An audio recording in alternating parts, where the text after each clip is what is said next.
હૈદરાબાદના નરસિંહે અભ્યાસમાં તો ઘણી મહેનત કરી હતી. મોટી શાળામાં તો ન જઈ શક્યો, પણ તેણે થોડી કુશળતા જરૂરથી શીખી લીધી હતી. ડેટા એન્ટ્રીનું કામ આવડતું હતું, એટલે આશા હતી કે હૈદરાબાદના નવા આઈટી માર્કેટમાં ક્યાંક કામ મળી જશે. નોકરી મળી પણ ગઈ. એક આઈટી કંપનીમાં ક્લાયન્ટ સર્વિસનું કામ કરવાનું હતું. મહિને 30 થી 35 હજાર મળતા હતા. નરસિંહના પિતા ગુંટુરમાં કૃષિ કોમોડિટીઝનો હોલસેલ બિઝનેસ સંભાળતા હતા. નરસિંહ ક્યારેય આ કામ કરવા માંગતો ન હતો, તેથી તેણે થોડા સમય અભ્યાસ કર્યો અને સાથે જોબ વર્ક પણ કર્યું. પણ કોવિડ આવતા જ તેની દુનિયા બદલાઈ ગઈ. કોરોનાની નજર તેને પણ લાગી ગઈ. આઈટી કંપનીઓમાં વર્ક ફ્રોમ હોમ શરૂ થયું. કંપનીએ તેને છૂટો કરી દીધો. 3 વર્ષની નોકરીમાં નરસિંહ ખાસ બચત પણ નહોતો કરી શક્યો. નરસિંહે ઓલા ટેક્સી ચલાવવાનો પ્રયત્ન કર્યો, પરંતુ ત્યાં પણ તેનું નસીબ કાચું પડ્યું. ગામડે જઈને મરચાનો હોલસેલ બિઝનેસ કરવાની નરસિંહની ઈચ્છા તો ન હતી, પરંતુ બીજો કોઈ વિકલ્પ પણ નહોતો. કોવિડ પછી ભારતનું રોજગારી માર્કેટ 2 ભાગમાં વહેંચાઈ ગયું છે.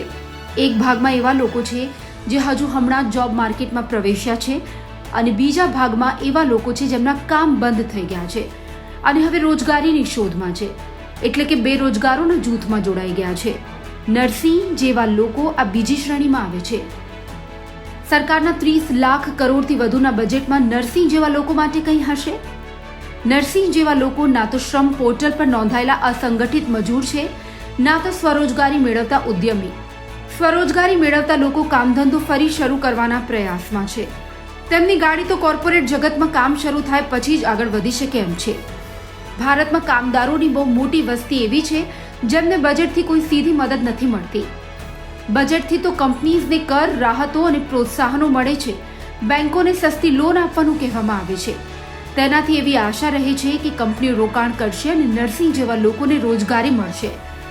કોવિડ પછી બજેટમાં થયેલા પ્રયાસો સર્વિસ સેક્ટર માટે અપૂરતા રહ્યા છે. ભારતના જીડીપીમાં સેવાઓનો હિસ્સો 60% છે અને તે સૌથી વધુ રોજગારી પેદા કરે છે. અર્થવ્યવસ્થાના વિકાસની સાથે અસંખ્ય સેવાઓ શરૂ થઈ ગઈ છે અને તેના દ્વારા ઘણા લોકોને રોજગાર મળી રહ્યો છે. કોરોનાનો સૌથી મોટો ફટકો સર્વિસ સેક્ટરને જ પડ્યો છે, જ્યાં નરસિંહ જેવા લોકોને કામ મળતું હતું. Centre for monitoring Indian economy એટલે CMIE નો ડેટા દર્શાવે છે કે માર્ચ 2020 થી ડિસેમ્બર 2021 સુધીમાં સર્વિસ સેક્ટરમાં હોટેલ અને પર્યટન ક્ષેત્રે 50 લાખ અને શિક્ષણ ક્ષેત્રે 40 લાખ નોકરીઓનો ભોગ લેવાઈ ગયો. આ ક્ષેત્રોને બેઠા કરવામાં છેલ્લું બજેટ અસફળ રહ્યું. કોવિડની વારંવાર આવતી લહેરથી આ ક્ષેત્રોના ઘણા ધંધા સદાય માટે બંધ થઈ ગયા છે. કોવિડ પછી સરકારે જે થોડા ઘણા પગલાં ભર્યા, તેનાથી નરસિંહ જેવા લોકોને પોતાના PF ખાતામાંથી લોન લેવાની છૂટ મળી. સરકારે તેમની કંપનીઝને PF યોગદાનમાં સબસિડી આપી, પરંતુ તેનાથી મર્યાદિત લાભ મળ્યો. નરસિંહ જેવા લોકો જે કંપનીઓમાં કામ કરે છે તેમની પાસે 5 થી 6 મહિના જેટલો જ કેશ ફ્લો હોય છે. એટલે લોકડાઉન લાગુ થતાં જ તેમનો ધંધો ભાગી પડ્યો અને કંપનીઓને તાળા લાગી ગયા. યુરોપ અને અમેરિકામાં પણ આવા ધંધાઓ પર સમાન અસર પડી હતી, પરંતુ ત્યાંની સરકારોએ બેરોજગારોને સીધી મદદ પહોંચાડી અને કંપનીઓને પ્રોત્સાહન આપીને રોજગારીને બચાવી રાખી, જેથી લોકોની આજીવિકા બચી ગઈ.